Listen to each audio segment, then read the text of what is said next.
रामायण का नाम सुनते ही हर किसी के मन में श्री राम की छवि बन जाती है, जिसके साथ ही इसका सारे मुख्य पात्रों को याद किया जाता है, जैसे बजरंगबली, माता सीता, भ्राता लक्ष्मण और सबसे मेन रावण, जिसके बिना रामायण अधूरी मानी जाती है। लेकिन रामायण का ऐसा पात्र एक है जिसके बारे में जानने की इच्छा किसी को नहीं हुई और न ही किसी ने इसके बारे में जानने की कोशिश की।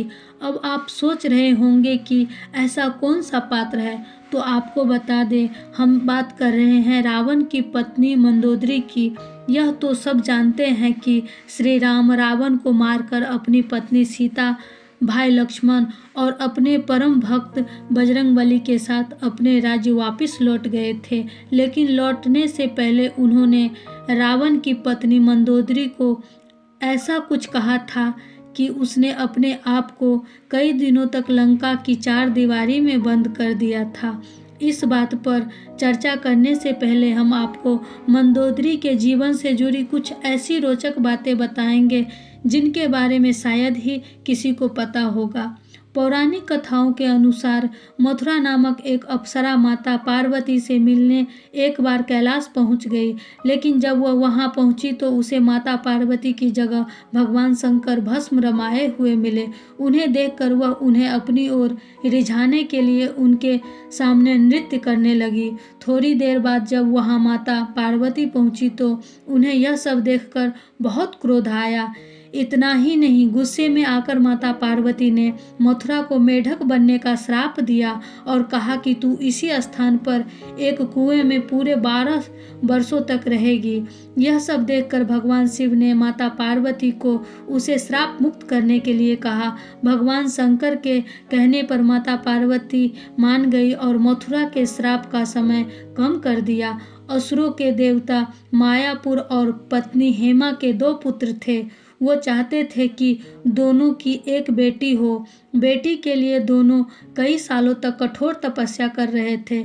इसी दौरान कुछ वर्षों के बाद मथुरा कुएं में असली रूप में आ गई और मदद के लिए पुकारने लगी। मथुरा की आवाज़ सुनकर मायासुर ने पूजा समाप्त की और मथुरा को गोद में उठाया। मायासुर ने इस लड़की का नाम मंदोदरी रखा। कुछ सालों बाद रावण एक बार मायासुर से मिलने गया। रावण ने मायासुर की बेटी मंदोदरी को देखा तो वह मंत्रमुग्ध हो गया। रावण ने मायासुर से कहा कि उसे मंदोदरी पसंद है और वह मंदोदरी के साथ विवाह करना चाहता है। मायासुर ने साफ मना कर दिया तो रावण ने जबरन विवाह कर लिया। विवाह के बाद दोनों के 3 पुत्र हुए। मंदोदरी को पता था कि रावण बहुत अहंकारी है और वो जिस मार्ग पर चल रहा है उसका विनाश निश्चित है। मंदोदरी ने रावण को भगवान राम की पत्नी माता सीता को वापस भेजने का कहा, लेकिन रावण ने मना कर दिया। भगवान राम और रावण के बीच युद्ध हुआ। रावण के मरने के बाद मंदोदरी युद्ध भूमि पर गई और वहां विनाश देखकर अत्यंत दुखी हुई। भगवान राम ने लंका का राजपाट विभीषण को सौंप दिया। अद्भुत रामायण के अनुसार भगवान राम ने मंदोदरी को सुझाव दिया कि वह विभीषण से विवाह कर ले। भगवान राम ने कहा कि वो अब भी लंका की महारानी है। यह कहकर भगवान राम वापस अयोध्या लौट गए।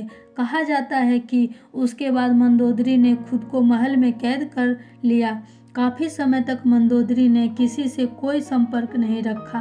काफ़ी लंबे समय बाद वह पुनः अपने महल से निकली और विभीषण से शादी करने के लिए तैयार हो गई।